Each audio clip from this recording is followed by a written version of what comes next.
Hi, it's Miss B, and welcome back to Miss B's Academy. I want to thank everyone who has commented, liked, shared, and subscribed to my last two videos. I really appreciate your support, and I'd really appreciate it if you would watch my videos to the end.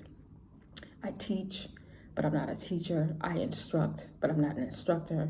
I profess, but I'm not a professor. In this new year, I'm being very careful about my I am statements. I am present.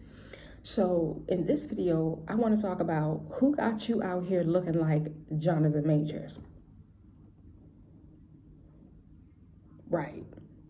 Y'all know that look Jonathan Majors has on his face all the time. I don't know why he makes it or where it comes from. I really wish he would change it, but for the purpose of this video, I'm glad he hasn't, because I need to tell you about a class I used to teach.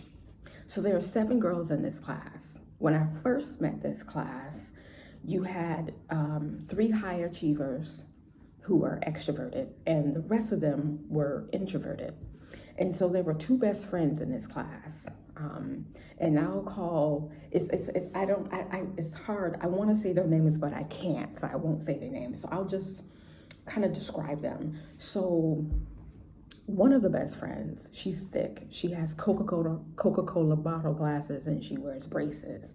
And the other one, I'm gonna call her New York, because she just has that New York swagger. So when I first got there, I'm not sure how the class was set up, but it looks like the 2 of the best friends were sitting on the left. There was an introvert here, an extrovert here, an introvert here, and 2 of the introverts on this class. And one day I come in and they're like rearranging the class. And in my mind, I'm like, why are they rearranging the class? There's nothing wrong with it. But I think it's wise for them to rearrange their classes, because if they don't do it, a teacher will do it. But the thing that I found very weird was the leader of the pack, you know, the young girl who is kind of thick with the Coca-Cola bottle glasses and the braces. She's the one that runs the class, right? So I come in and the class is in like a U shape. Now, the first thing that I noticed was the 2 best friends were not sitting next to each other, and there was kind of tension. And I'm thinking to myself, what happened? Now, it's not my business, but it's hard to ignore. You know what I mean? It's like the elephant in the room. You can cut it. The tension is so thick. You can just cut the tension with a knife, right? And I just relaxed. I didn't say anything. I just went on with my class. And so over time, these 2 best friends were just not talking, which I thought that was really, really interesting. And it was all been orchestrated by the girl who wears the Coca-Cola bottle glasses and the braces. Like, she's the one that has orchestrated everything.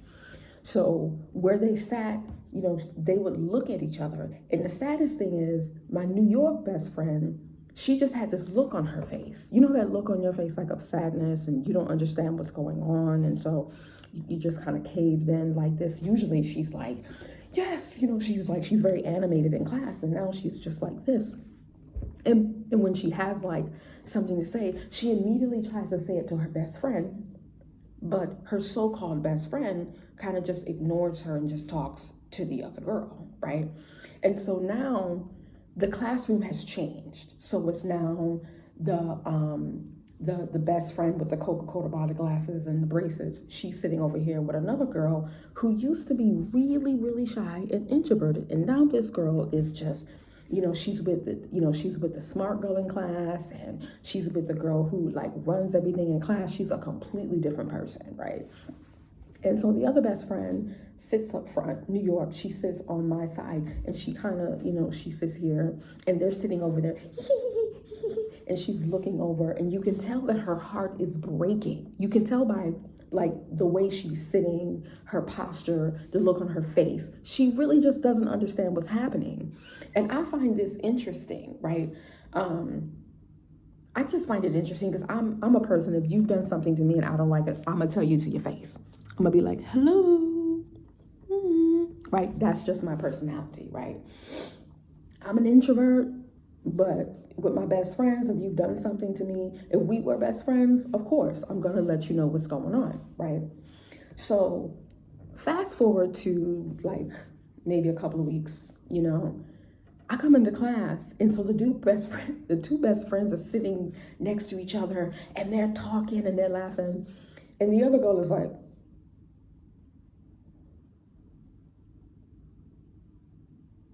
that girl, she got this girl sitting there like Jonathan Majors.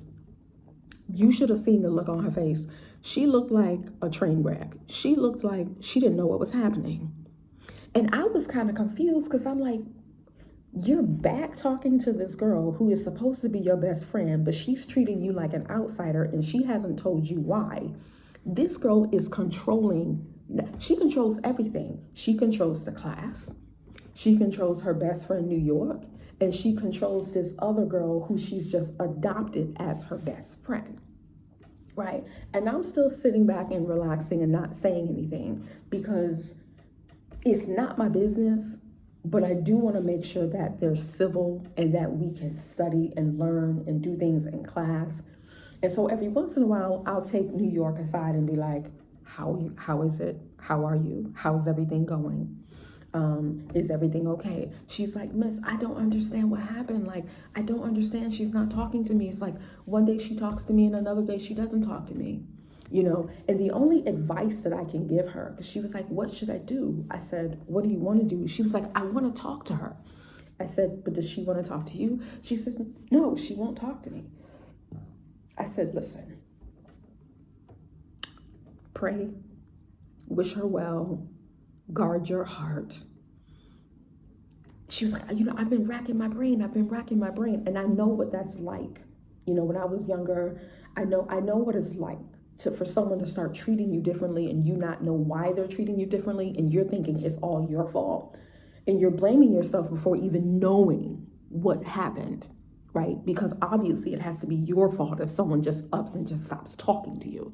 Now, maybe it is your fault, but how can you correct something if you don't even know what the problem is, right?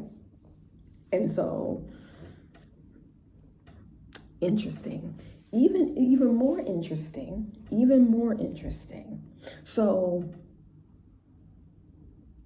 I don't remember. Let me see. Something happened in class. I got to class, and one of the shyest students in the class, for some odd reason, she was crying. A teacher had gone over her time, which teachers at this school, they hear the bell and it's like, oh, I'm just going to stay in class and like do whatever I want to do. I have to knock on the door just to get their attention. And then I have to open the door to further get their attention. And it's like, we come to school every day. We have the schedules. We know what time the class starts. We know what time the class ends. Why are you looking like Jonathan Majors right now as a teacher? Right. So one of the shyest girls in class, she's now crying, like literally crying. Don't know why, she's just crying.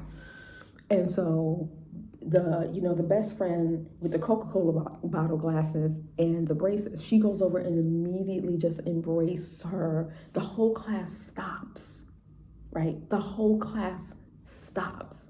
Everybody's wondering what's happening, what's going on. No one knows what's going on, right? You should see the face of New York, the other best friend. She's looking like, I wish that was me. I don't know why she gives everybody else attention, but don't give me any attention. None whatsoever, right? And my heart breaks for this young girl because she is bright, brilliant. She's amazing. She wears like this overcoat. She has her Air Force Ones on. She is so cool, right? She is so cool and so smart, But her whole life in school has changed around her best friend, right? As a teacher in this moment, I hold space for her by listening to her, right? And by checking in with her, by pulling her aside. I don't like seeing my students' hearts breaking. And this to me is a form of bullying, right? Not, knowing something but not saying it to your so-called best friend and then watching her crumble in public, right?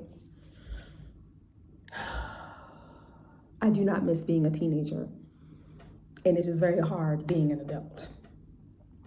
So go to work on time, do your job to the best of your ability, mind your business at all times, and go home to the life that you've been blessed with. And if you have a best friend and they've done something wrong, please talk to them. It's important. We're living in some very trying times.